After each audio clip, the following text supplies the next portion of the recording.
मेरे को उल्लू बना दिया। मेरी कोई नहीं सुनी। मैं खुद ने मैंने बांध लिया पट्टा कि किसान हूँ, इधर खेती छोड़ो और इन चोट्टों उनको पकड़ो। मैं उसके लिए 8 रोज तक इधर घूमा, उधर कम से कम 2 लाख खर्च इनाम रखा मेरे से। अभी 1 लाख का इनाम भी दिया सामने वाले को, और पकड़ के लाने और मैंने 5 लाख रुपए इनाम रखे। उसके बाद मैं पकड़ के लाया और पुलिस प्रशासन ने उसको ले गए। अब उसको छोड़ देंगे।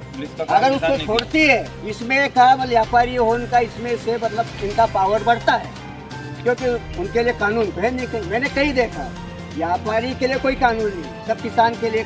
गल्ला व्यापारी विक्की उर्फ उज्जवल जैन निवासी कृष्णपुरा नांद्रा हाल मुकाम धामनोद जो फसलों को क्रय विक्रय करने का कार्य करता है। गत दिनांक 16 अप्रैल 2024 को गल्ला व्यापारी विक्की जैन ने किसान महादेव से 164 क्विंटल डॉलर चने क्रय किए गए थे, जिसकी राशि 20 लाख रुपए हुई थी। वहीं ब्रह्मगाम कोटरा के किसानों से भी करोड़ों रुपए की उपज पैसे भुगतान का आश्वासन देकर खरीदी थी, किंतु आज दिनांक तक किसानों को राशि नहीं लौटाई गई। किसानों ने चिंतित होकर गल्ला व्यापारी विक्की जैन के विरुद्ध थाना ठीकरी पर भी आवेदन दिया था। आवेदन देने के पश्चात कलेक्टर को भी 6 मई 2024 को पत्र देकर उपज का मूल्य लौटाने को लेकर अवगत कराया था। इसके बाद भी किसानों की समस्या का कोई निराकरण नहीं हुआ। वही किसानों के बिना पैसा लौटाए जो गल्ला व्यापारी भाग गया था, उसको कुना गांव के पीड़ित किसान महादेव पाटीदार विगत दिनों साधु का वेश धारण कर धार्मिक स्थान से किसी तरह ढूंढकर पकड़कर गांव लाए थे, जहां किसान ने गल्ला व्यापारी से गोबर फिकवाकर शुक्ला भरवाया, निंदाई करवाना, भैंस को पानी पिलवाना, ऐसे कई काम खेती के करवाकर किसानों के खून पसीने की कमाई का एहसास उसे दिलवाया और ठीकरी पुलिस के सुपुर्द किया गया। आपका परिचय? महादेव पाटीदार, भारतीय किसान संघ। आपके द्वारा एक जो भागे हुए व्यापारी को लेके आए थे, तो कितना आपका पेमेंट बाकी है इस पे? वो मेरे घर आया था, भैया चना देना है, मेरे को देना है जी। भाव कर थोड़ा बहुत ये करके भाव जम गया मेरे को। क्या व्यापारी का नाम? विक्की जैन। अच्छा। नाम तो विक्की जैन है, उसको विक्की सेठ बोलते हैं जी। विक्की सेठ से नाम से प्रसिद्ध था। अच्छा। उज्जवल जैन उसका मतलब कि नाम सही साठ है। जी।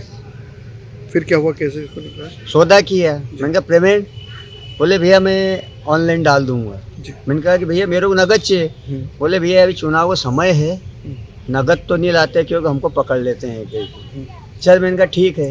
मैंने कहा शाम को नगद, बोले माल तुलने के बाद यहीं बैठ के आपके सामने लैपटॉप से करूँगा। मैंने कहा ठीक है।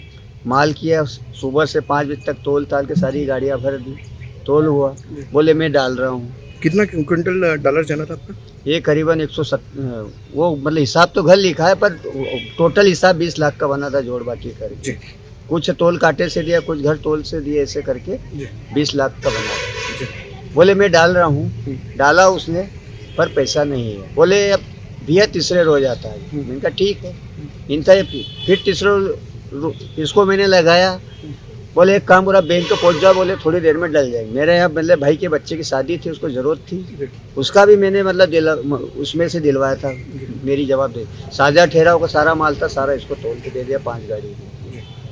फिर नहीं आया, फिर इसको मैंने लगाया। बोले आज नहीं भैया कल आ जाएगी, ऐसे चाले कर। फिर बोले कि यार मेरा माल सेंधवा वाला कुछ ले भगा, मैं उसके पीछे जा रहा हूँ, मैं उससे लाकर दे दूँगा। ठीक है मैंने कहा। फिर मोबाइल लगाया, बोले मैं बाहर आ गया, अभी ला। तो ऐसे करके उसने 8-10 रोज लगाया। 8 रोज। फिर मैं थाने में गया, FIR पढ़ा। थाने में FIR नहीं पड़ी, आवेदन दे के आए।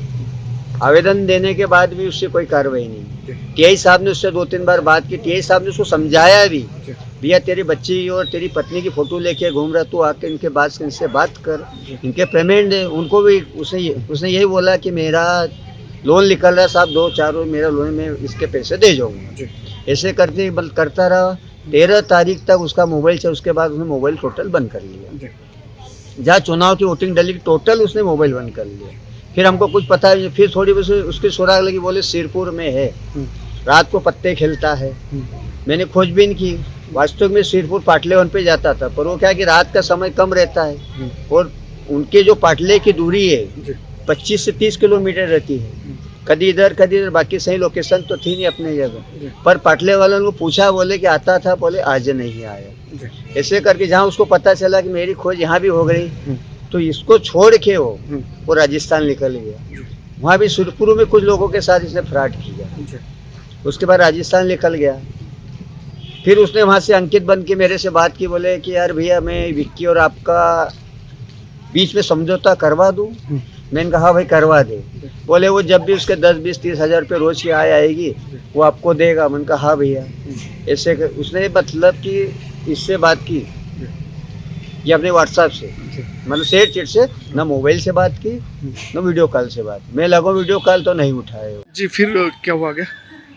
उसको। फिर ही उसके बाद धर्मशाला में देखा उसको, तो बोले भैया आएंगे तो हम बता देंगे। एक रोज उधर रुका बिल्कुल साधु के भेष में कि इसकी नहीं पीछे माता जी मंदिर में गया, घुमा फिरा। आप साधु के भेष में थे? साधु के मतलब कोई पहचान नहीं सके कि ये कौन है। ये कि मेरे गांव वाले मेरे को, मेरे बच्चे भी देख तो मेरे को जैसे नहीं कर सके। ऐसी स्थिति में जाके बैठा, उसको देखा कि माता जी के मंदिर में ये खाना वाना खा के उधर से वो आ रहा था।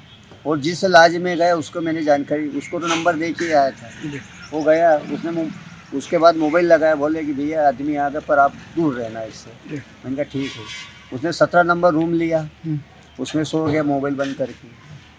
मोबाइल से तो मतलब बंद ही रखता था। फिर मैं गया साइड का रूम ले लिया 16 नंबर, और ये उधर से उतर के नीचे आने लगा। मेरे को तो पहचाना नहीं। उसको मैंने पकड़ा, भाई क्या है? बोले मैं विक्की थोड़ी हूँ। मैंने कहा मैं विक्की को थोड़ी पकड़ने आया, मैं तो विक्की जैन को पकड़ने आया, विक्की सेठ को पकड़ने आया। अरे बोले भैया ऐसा वैसा कर, थोड़े नखरे किया। मन को चल, बोले मैं चलता हूँ और आपको सब जितने पैसे सब नोटरी कर देता हूँ, मेरे जैसी व्यवस्था बैठेगी मैं आपको दे दूँगी। इसको फिर कहाँ लेके आया आप? उसको मेरे घर लेके आया, खाना खिलाया, सब किया, नाश्ता पानी जो भी था। वो जो किसान थे सबको मिलवाया इसको मैंने। जितने किसान से फराट करके गए थे कोटड़ा से, सभी को इनसे मैंने मिलवाया कि भाई मैं विक्की को ले आया। इसके बाद जो इसकी क्राइम था इंदौर का, वो भी आए, उन्होंने भी मेरे से बात की, उनको भी वीडियो दिया। फिर इसको अभी तक 2015 की पुलिस ढूंढ रही थी। अच्छा, इसको भाई साहब आपने कुछ बताया जा रहा है कि कुछ ग्रामीण अपने गांव में काम भी करवाए कुआं में? हाँ, मैंने घर में इसको अनुभव करवाया कि पैसे ऐसे नहीं ऐसे आते। इससे गोबर निकल रहा है, सुखला डरा है, भैंस को पानी पिलाया।